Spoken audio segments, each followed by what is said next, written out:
In the early days of rock and roll, just about the only women making a name for themselves were the ones invited backstage after the show. Grace Slick changed all that. Along with her bandmates and Jefferson Airplane, Slick helped define the rock and roll lifestyle. These days, Slick enjoys a thriving second career as a visual artist. She was exciting then, and she's exciting now. In fact, she's so exciting that the National Enquirer named her one of the 50 wildest women of the century. Welcome, Grace.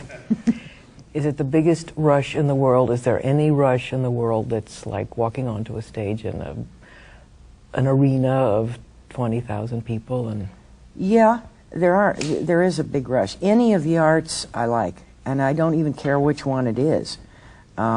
I can draw, or I enjoyed writing the autobiography. I didn't think I was going to, but I love putting words together, see how they form. And the book agent said, just draw a couple of rock and roll people for the book. And I said, how corny. Rock and roll star draws rock and roll stars. But soon as I did, I really liked it, because these people that I'm drawing have such strong personalities. And they were, if they're dead or are, very colorful, both figuratively and literally. So I enjoyed it. And when I was doing them, I realized that I like that. I like, because they're fascinating people. I just started drawing about 6-7 years ago to amuse myself. And some friends came over and said, oh, wow, you ought to do that professionally. That's not bad. And I said, no, I'm tired of professional anything. And so here I am, right back into the professional aspect of it. And it's, again, getting like rock and roll. You do interviews and you travel, and I just think, why do I do this? I thought I was just going to sit around and be a fat guy. But no, I've got to actually work. But I love it. I love drawing. If I didn't do something artistic, it'd make me crazy.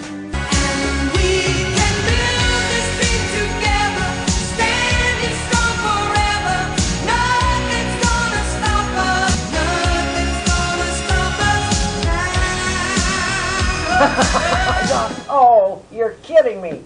A dump truck will stop you right in your tracks if you don't, nothing's going to, all that kind of stuff, just, I can do it because I can more or less sing, but the lyrics just say, oh man, this is hard to do because it's such horseshit. I work in acrylics, pen and paper, pencil and paper. I don't work in oil because I'm 63 years old and it takes too damn long. And I want to work very quickly and get the ideas, as many ideas as I can, out. I prefer to do kind of extreme subjects, but I don't mind the rock and roll stars, and I love doing animals. There's a way of drawing on a thing called a scratch board, which you actually carve into. It's like etching. And I love that because it's reverse. It is black, and when you carve into it, it's white. Generally, an artist is used to white paper, black on white. So when you're doing black on white, you're doing the hollows. When you're doing white on black, you're doing anything that's the bumps. So it makes you think, and it is the reverse, and you get good practice at understanding perspective and where is the light coming from and so forth. And it works real well with fur. But you've got to be a lunatic because you sit there with a safety pin and go like this 80 billion times. So all the fur on it is literally one at a time. But people seem to like it, and not that many people work with scratch boards, so it's relatively unique, and I enjoy it a lot. This particular piece is a kind of a West Coast version of Alice in Wonderland. If you want to come around with the camera, I'll show you something. This guy is Timothy Leary. That's the Mad Hatter. This airplane says J.A. on it. Stands for Jefferson Airplane. This is Ram Dass. You can see through him because he's a spiritual kind of guy. I don't know who that is.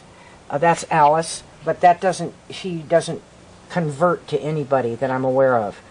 That is the dormouse, but like I say, it's a lab rat because I had one as a pet and I just loved him, and he was real fat like that too. Because they only live for about 3 years. I figure feed him anything he wants. He liked brownies. He got all the brownies he wanted. Lennon, McCartney are Tweedledum and Tweedledee. The Cheshire Cat is actually a raccoon. And the sun sets in the west, so this is obviously a West Coast version, which would be my kind of version of Alice in Wonderland. And I like to have her look more or less the way she did. So I would have painted myself with black hair, but people don't associate Alice in Wonderland with black hair, although the real Alice had black hair. Bangs and black hair. It's Disney, I think, turned her into a blonde. So people are familiar with the blonde.